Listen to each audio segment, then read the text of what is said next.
Welcome to the Screencast, an interactive journey embedding the Level 1 and Level 2 learning programs into your school, the journey of the SET team. The links to documents highlighted in this screencast are all working as of the 1st of April 2020. Please contact the L1LPs or L2LPs team if you find a broken link. Thank you in advance. Members of a school management team and members of the SEND department could use two key documents, in particular, before planning for the teaching and learning of students who are on the continuum of support, i.e. the guidelines for teachers and the resource pack for teachers. Both of these documents should be reviewed before you plan any learning programme for students with additional needs. Gathering information on the strengths and needs of a student will ensure that appropriate resources, supports and plans are specific to that individual student. It will mean that priority needs are acknowledged and are the starting point for any school management team, the SET team and the subject teacher to build a meaningful junior cycle and indeed a senior cycle plan where the student is exposed to challenging yet achievable learning experiences and goals. Once this evidence is gathered and decisions are made, schools can move on to the step 2.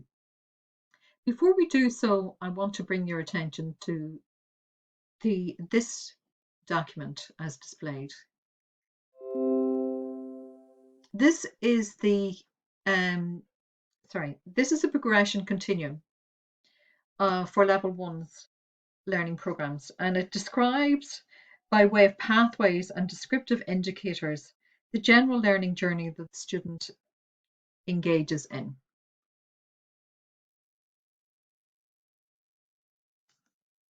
Step 2 reminds schools to document everything in relation to their discussions and decisions around how they are supporting students with additional learning needs.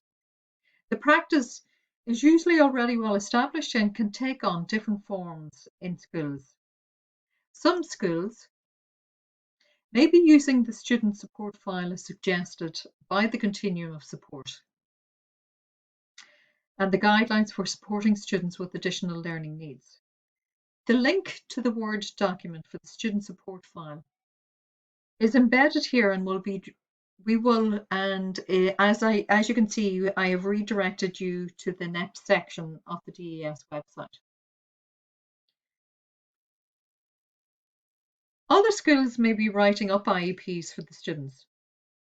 More information on the IEP process can be found on the NCSE website. All learning programs and goals should stem from an individual student's education plan and/or evidence gathered in a student support file. Once all general information on the strengths and needs of students has been documented, schools are ready to move on to step 3. The students following the Level 1 learning programs, Level 2 learning programs explicitly identify and develop the key areas of learning that prepare him or her for the opportunities, responsibilities and experiences for adult living, working life and lifelong learning. There are 5 priority learning units: communication and literacy, numeracy, personal care, living in a community, and preparing for work in the L2LPs, as seen here. There are 6 PLUs in the Level 1 learning programs. They are communication, language and literacy, numeracy, personal care and well-being, being part of a community, the arts, and physical education. Students also need to engage with short course content. And I'm just bringing you up to the short course section of the Level 2 learning programs in the JCT website. And furthermore, this is a link to the short courses Level 1 learning programs on the JCT website. Step 3 involves all teachers and staff engaging with students following the L1LPs, L2LPs, collaborating and building their understanding of the learning outcomes from the priority learning units in the L1LPs, L2LPs. Some teachers will also be involved in exploring short courses. This includes the learning outcomes and specifications and the classroom-based assessment in the assessment guidelines. There are a few ways to do this. The most effective way we have found is by exploring the L1LPs, L2LP guidelines and or the JCT created documents. This means teachers should take the time to identify from all of the PLUs the relevant learning outcomes associated with each of the elements suited to their subject specification. Each subject department should receive a copy of the PLU's poster detailing the PLU's elements and learning outcomes that appear in the L2LPs. And as I have demonstrated, these resources are found on the JCT website.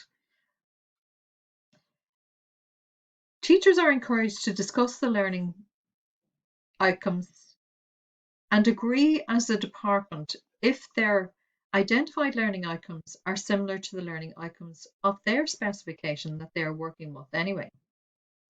Scaffolded questions might be, do the identified learning outcomes fit naturally into their subjects? Do the identified learning outcomes match the teaching and learning for all of their students? On completion of this exercise, the data is then provided and processed. The decision as to how and to who establishes, maintains and monitors the system is made at senior management level. Once this has been done, the management and SEND team are then in a position to build an individualised junior cycle programme for a student. This will involve creating a timetable for a student, supporting subject teachers engaging with the L1LPs and L2LPs, and filling in the blanks, ensuring that learning outcomes not covered in subject classrooms are explored in resource or additional support time. There are a number of resources that can be used in schools to help document this process. This can be seen on the screen.